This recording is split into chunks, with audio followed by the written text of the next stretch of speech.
In this lecture, we are seeing the topic seeing our futures through self-efficacy, optimism, and hope. In the privacy of our personal thoughts, we imagine wonderful visions of our tomorrows.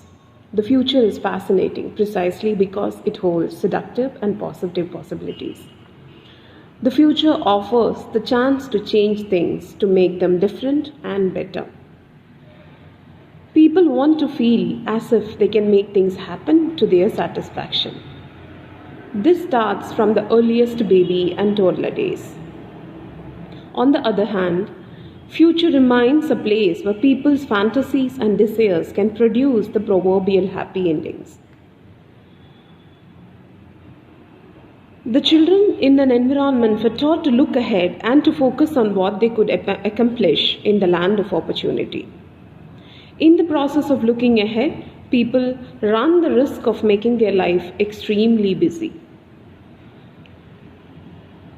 A columnist, Ellen Godman, in her essay, Being Busy, Not an End in Itself, says that occasionally we have to take time out from our busy, future-oriented thinking.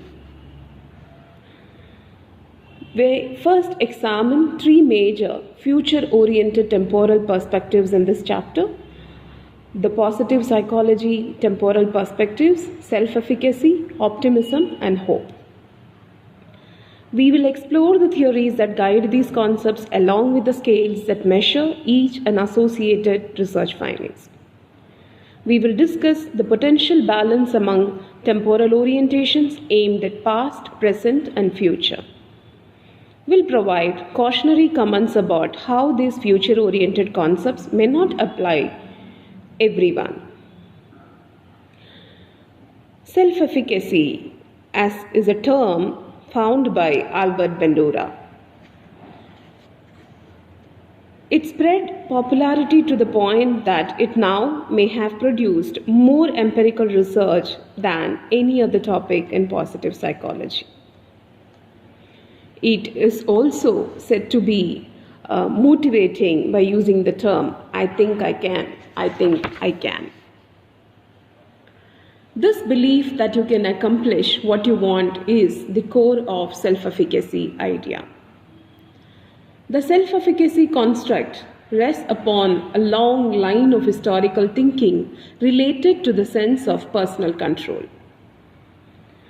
Famous thinkers such as John Locke, David Hume, William James, and Gilbert Ryle have focused on willfulness or volition in human thinking. More recently, similar ideas have appeared in theories on achievement motivation, affectance motivation, and social learning. Bandura defined self-efficacy as people's belief in their capabilities to produce desired effects by their own actions. Similarly, Maddox in 2002 has described self-efficacy as what I believe I can do with my skills under certain conditions. Based on an examination of what needs to be done in order to reach a desired goal, the person supposedly then analyzes his or her capability to complete the necessary actions. For Bandura, outcome expectancies are viewed as far less important than efficacy expectancies. Consistent with his perspectives, studies have shown that outcome expectancies do not add much to efficacy expectancies when predicting various human actions. Situation-specific self-efficacy thoughts are proposed to be the last and the most crucial cognitive step before people launch goal-directed actions. Self-efficacy is a learned human pattern of thinking rather than a genetically endowed one.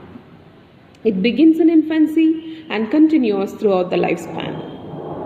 Self-efficacy is based on the premises of social cognitive theory, which holds that humans actively shape their life rather than passively reacting to environmental forces.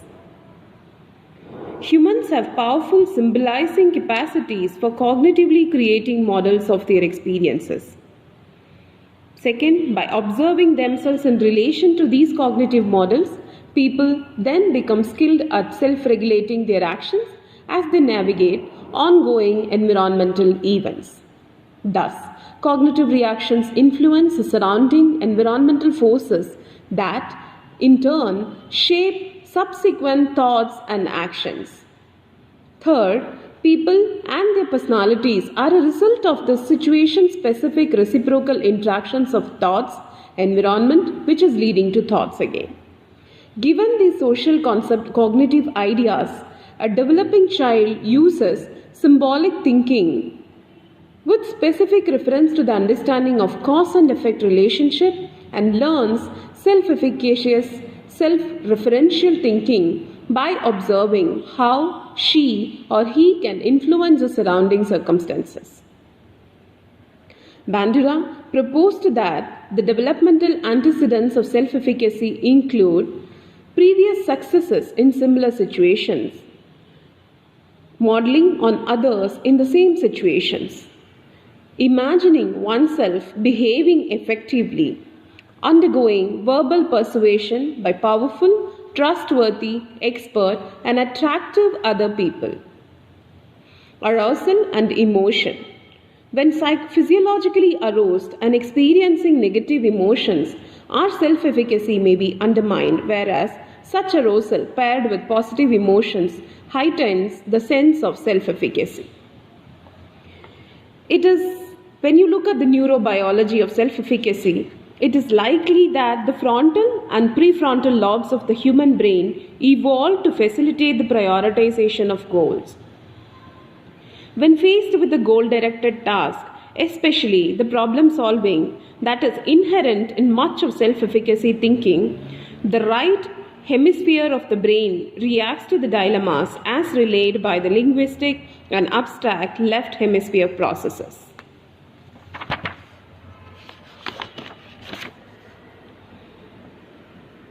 A sense of control that leads to the production of neuroendocrines and catecholamines that govern automatic activities related to stress are produced. These later catecholamines have been found to mirror the level of felt efficacy. So, does a sense of realistic self-efficacy lessen cardiac reactivity and lower blood pressure by facilitating coping? Bandura had held staunchly to the situational perspective that self-efficacy should reflect beliefs about using abilities and skills to reach given goals in specific circumstances or domains. Self-efficacy scale consists of 23 items to which respondents rate their agreement on a 14-point Likert scale.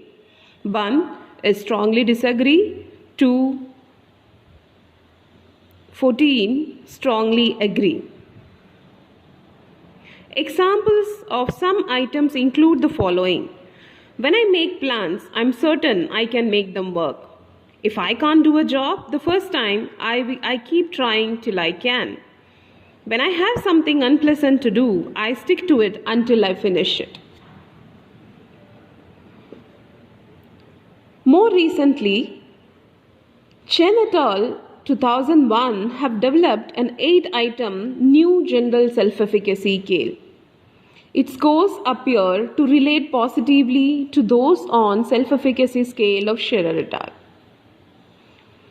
This new general self-efficacy scale may provide yet another valid self-report index for tapping cross-situational self-efficacy.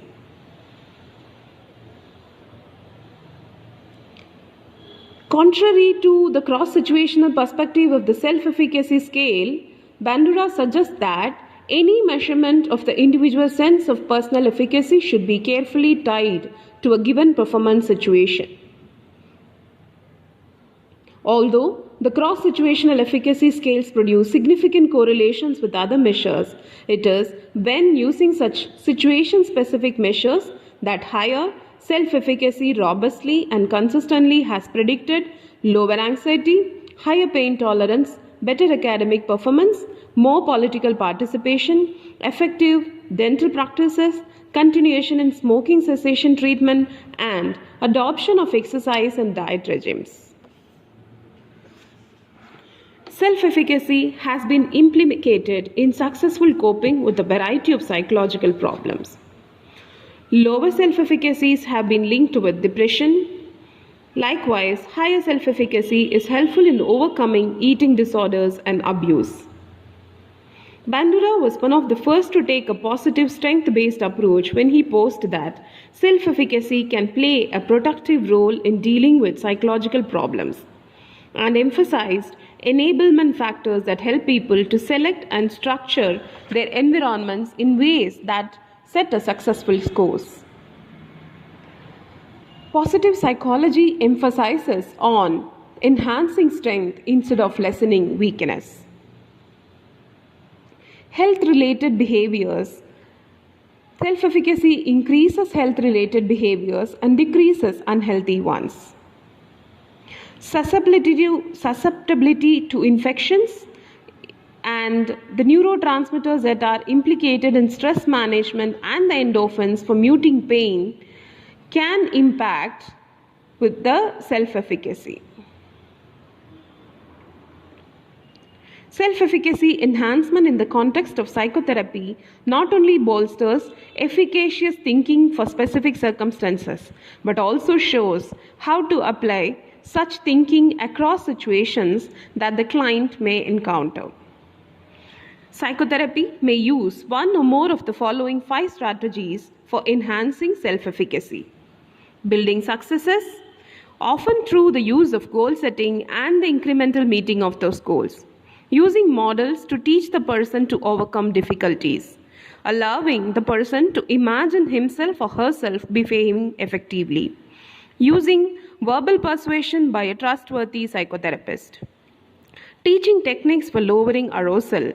Examples: meditation, mindfulness, biofeedback, hypnosis, relaxation, to increase the likelihood of more adaptive, self-efficacious thinking. Collective self-efficacy has been defined as the extent to which we believe that we can work together effectively to accomplish our shared goals. The relevant evidence does show that it plays a helpful role in classroom performances. For a real-life application of social learning theory and self-efficacy principles as embodied by television heroes, read the article, Changing Behavior Through TV Heroes.